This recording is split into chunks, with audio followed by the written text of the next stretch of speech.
Today, we're going to talk about what it means to pivot. Pivot. Did you see that Friends episode? No. Pivot. Oh my God, it was hilarious. Anyway, I digress. Yeah. So when in regards to life and career and what direction you think you're going in may not be the one you should be going in, or I shouldn't say should, but. So this happened to you. Yeah. So this happened to me. So, last year I decided I wanted to venture out on my own and start my own business. I've been working in early intervention, working with families who have children who are neurodiverse for more than a decade now. And I just felt like I needed to do more, reach out more, and find a better way to reach more families and get away from working in the community, driving to people's, making home visits and so forth. It started getting a little dangerous. Mm-hmm.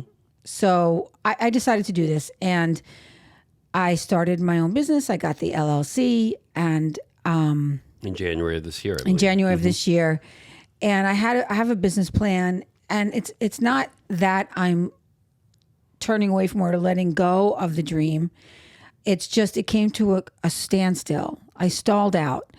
There's really nothing more I can do unless I get some funding. So I applied for grants and so forth. I haven't heard anything back. I will continue to try to get some funding for my business, but there's really nothing else I can do as far as advertising, being on social media. I just felt kind of deflated.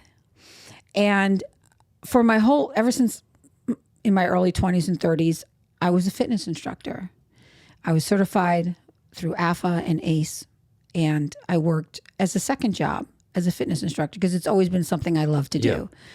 So that I didn't make a lot of money back then because they didn't pay. So I had a full-time regular job where I got benefits, and I did this as well.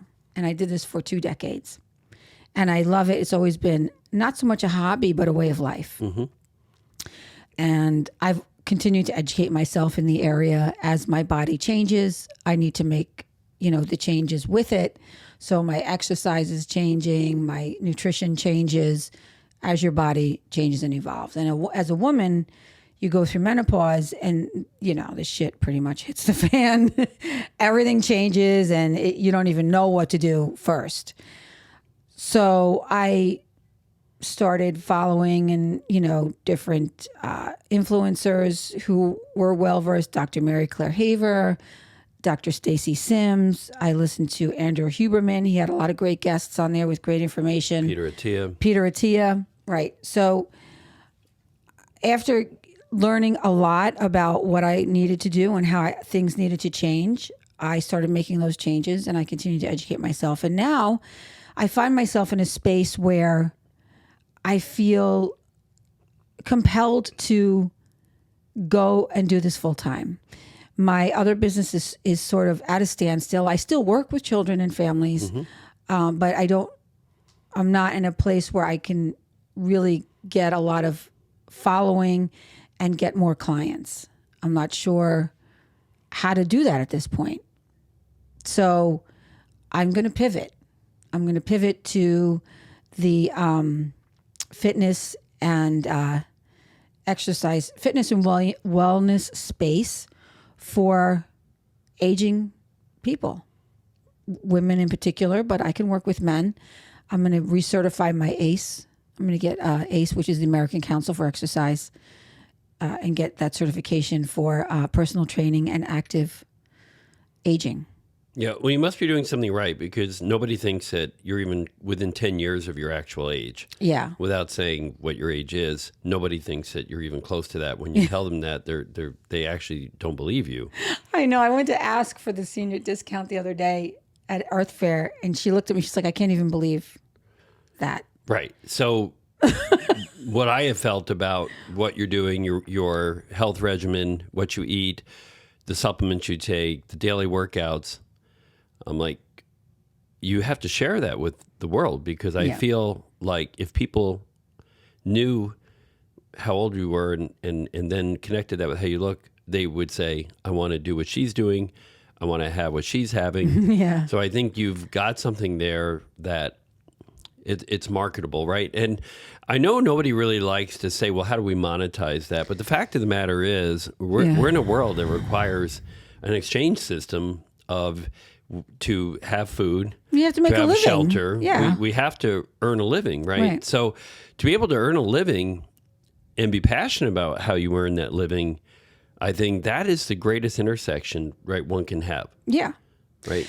Well, yeah, 100%. I think, I've been doing this for so long, and it's always been a part of my life. It's been my lifestyle to stay fit and eat healthy and, do the best I can and feel good about who I am and what I can do, what my body can do. So I think, why not be able to, if you can share that information with people, I think it's so important that you do what you love and then you make money. If you could do what you love and make money doing it, that's well, yeah. I've always felt love what you do, do what you love. But in this case, you can do what you love and what you're passionate about, and help others achieve things in their life that they may not be able to do on their own. Absolutely, and that's a wonderful thing. Yeah, and I think there's such a market for, and I hate to use the word market, but there's so many women out there and men who 60 years old, they're getting ready to retire and throw in the towel. Right. Why? They don't feel For well. me, it's the beginning of a whole new era. Like, I feel so empowered being the age that I am and being able to do all the things that I can do and having the energy that I have to do it and having the fitness level, the level of fitness that I have to do it. Most of the women I follow are younger than me. Mm-hmm. Not by much. I mean, they're in their 50s, but they are younger. And, there's not many of them that are my age and, that are out there that I've seen, talking about this stuff. And no, absolutely. Yeah. And I have, I know my aunt, I was talking to my aunt the other day and she's like, I feel like I'm losing my balance. I have to be careful. And I said to her, there's things you can do about that. And it's not like you have to do a whole exercise regimen. You could do simple stuff to strength, like take your shoes off, walk in bare feet. When you go up the stairs, stretch your feet on with bare feet and just heel lifts, like just lift your body up on your toes. Do it for 2 or 3 times, and just be mindful. Just have bare feet, and you could, do everything. Because I don't exercise in shoes, right? Unless I go out running. And today I went on the treadmill. I never put sneakers on, and my feet. I was, I mean, my mother used to call me Crash. I was accident prone. I'm not sure why that was. I think because I was doing things. I was always doing physical things, and I was always rushing. Me too. So yeah, I mean, so I would like fall upstairs. I was running upstairs and I would trip upstairs. I actually just tripped while at a conference in Louisville. I tripped coming out of a restaurant. Oh no. Yeah. So, but that's really knowing where your body is in space. That's really all about proprioception and knowing where your body is in space and taking it slow. And I realized, as I get older and more mature, my body is not going to respond the same way it did 25 years ago. So I have to be really mindful and purposeful about the things that I do and how I exercise. I'm more focused on mobility drills and, which includes balance and flexibility. And, those are a big part. I sandwich my workouts in between those.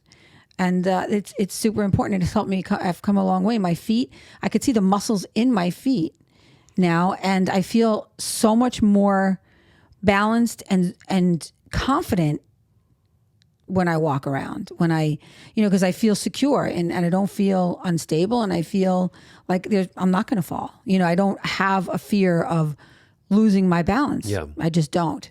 So this is good, and we're digressing a little bit because we're talking about your fitness regimen, which we should probably dedicate a podcast to. Yeah. But getting back to the pivot, because I think sometimes in life people feel stuck. Like, well, we've all heard the expression, I've made my bed, now I have to lie in it. And sometimes we go down a path, or we have myths that we say about ourselves or the situation. Yeah. Well, I'm too old to make that change now. I'm too old to start a new career. Yeah, no, I'm too old to start over. But what's the mind shift for you to be able to say, okay, this isn't working. I know that you said you're pivoting to something that you enjoy doing, but what's the mindset that you have that allowed you to say, okay, I've put enough into this over here. This isn't working now today the way I would like it to, so I'm going to move and try this. Like what? Because I don't think I think about a lot of people have a fixed mindset, right? Yeah. And there's growth mindset, and I get that. Like, but personally for you, like, how did you have space to be able to think creatively about going in this direction? So I kept thinking, I was looking for a second job, right? I kept thinking, I got to do something else. I'm not making any money doing this. I mean, not enough. And that was the driver. How am I going to supplement this income right now until I can really get my business off the ground? What am I going to do? And then I thought, what do I do really well that I really love? Exercise. That's a great question for anybody to ask themselves. What do I do well that I love? And how can I use that as a means to make extra money now? So what are your gifts? So what are your gifts, right? So one of the things I've always loved, it's always been, I guess you can call it a gift, is my love of exercise and movement. And using it's such a therapeutic thing for me. Yeah. And I think it could be therapeutic for anybody. I mean, absolutely. Anybody who has any kind of mental health issue, going out, moving, walking in nature is probably the best therapy you can give yourself.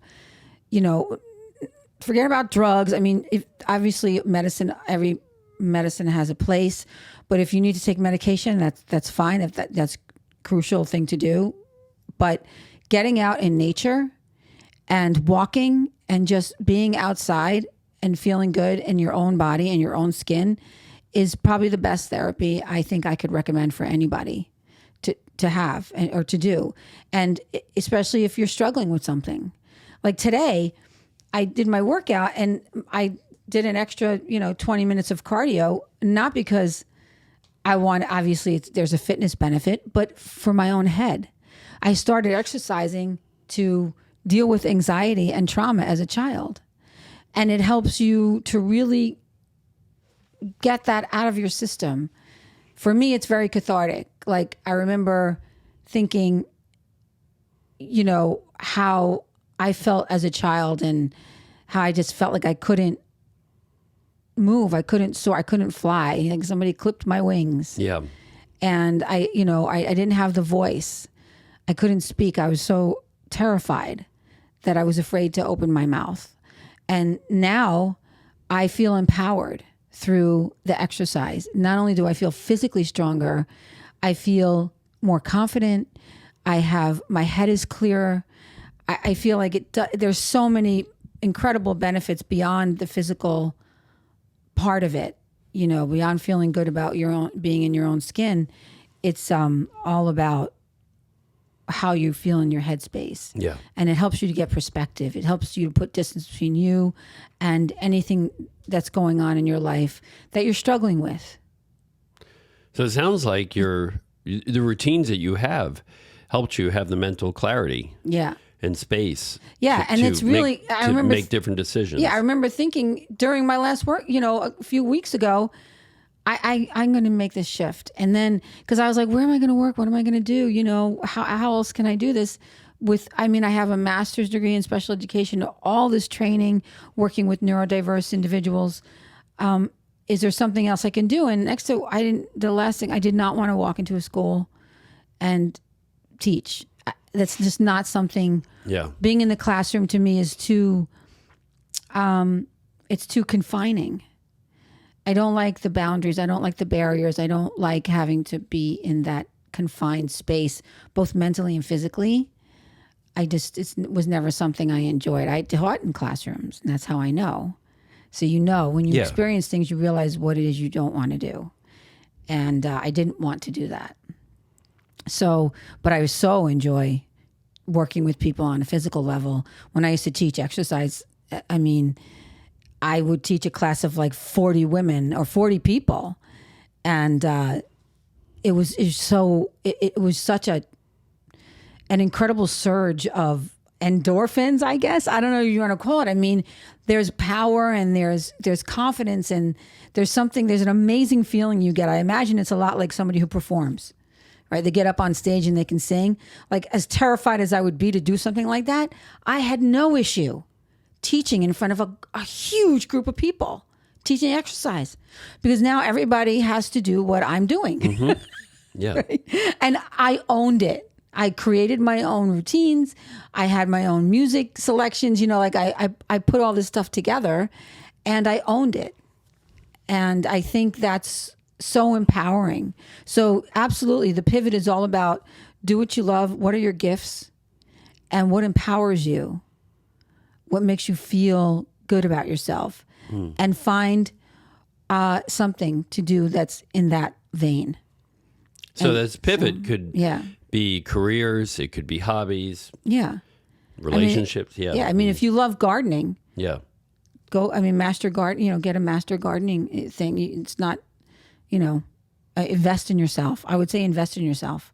And that's what I've been doing my whole life, investing in myself, either monetarily or otherwise. Investing in who you are, investing in your mind and your body. And don't be stuck. You're only stuck if you allow yourself to be. Yeah, you don't have to be stuck. You have to think sort of outside the box. Flexible, cognitive flexibility. Yes. I always say that it's not the strongest that survived. It's the most flexible. It's the most adaptable. So if you could adapt to your situation, I had to be adaptable. I couldn't just think, this is my dream. I can't let go. I can't fail. It's not failing. It's pivoting. Mm-hmm. You're not failing if you're saying, okay, you know what? I'm going to let this sit right here. I'm not going anywhere. I'm going to continue to work on getting more, people and trying to help families. But I need to do this other thing because I can do this. This is a gift. And this is something I love. And I want to do it. And I love doing it. And who knows? I might be able to merge the two. Yeah. And do something even more enormous and amazing. But this feels right. And I love it. It's something that is just a big part of who I am. And I'm very passionate about it.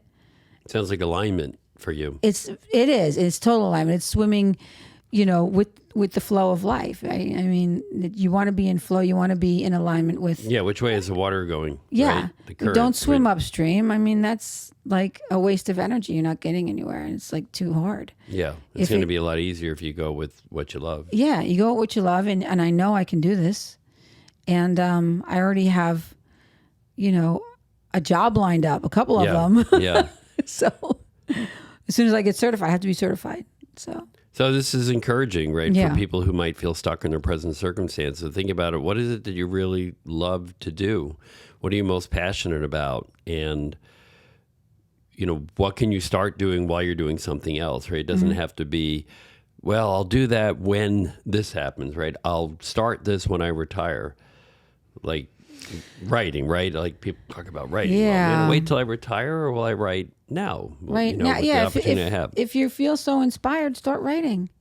Yeah. I mean, just sit down and write stuff in a journal or get on the laptop. Yeah, people create a lot of these. I'll start doing this when the kids graduate from school. I'll start doing this when this happens, and yeah, I can't do it right now. I don't have to. And I get people don't have time. I mean, their lives are busy. But if you find yourself in a place where you need to make a change, you need to pivot for financial reasons, and you're stuck where you are, and you can't seem to get further. Like same thing with weight gain and weight loss, right? I mean, I lost so much weight, and I'm stuck in this place. So I need to figure out how to shift what I'm doing. And sometimes there's little steps. There's not one big thing that's going to happen. Yeah, it's one step at a time. One step at a time. I mean, I have to register and get my certification, and then. I think about the Martin Luther King Jr. quote that we keep using I here. love that, yeah. Right. You don't have to see the whole staircase. You can just take that first step. So that sometimes overwhelms people, and they try, oh my God, I have to do this and then this and then that. And that's just one step at a time. That first step in faith. That'll keep you frozen for sure. If you try to look at, oh my God, all the things I got to do, right? You could do that here. But instead, you say, I'm going to take that first step. I'm going to try apply for some work, put yourself out there. Yeah. You've shifted some of your social media to reflect your passion. Yeah, my for personal fitness. social media, like I should make it public because it's not right now. Yeah. But You could do that. I could make it public and Engage with other people. engage. Yeah. Because I've already started connections. doing my story. I could, what I was going to do, actually thinking about shifting and talking about my pivot a little more, talking about my journey to losing the last 20 pounds is my goal. You know, I want to lose another 20 and a lot of people are there.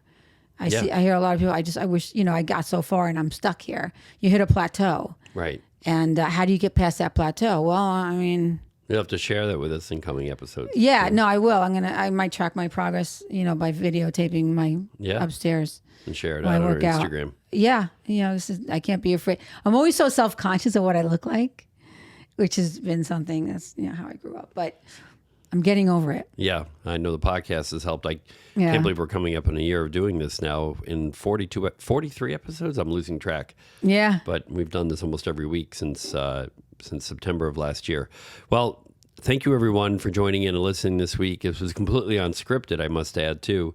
Normally we prepare a little bit of talking points, but we just kind of been talking this out and thought, you know, for those people who are stuck and don't know how to get going with something that they want to do, we thought this was good to share, like your personal journey. Yeah. This is personal transformation. It's what it's we all do about. is Yep. like going through some change to become the person that we want to be and feel that we're meant to be. And it's always a beautiful thing when you could give back, right? When you could help others Yeah.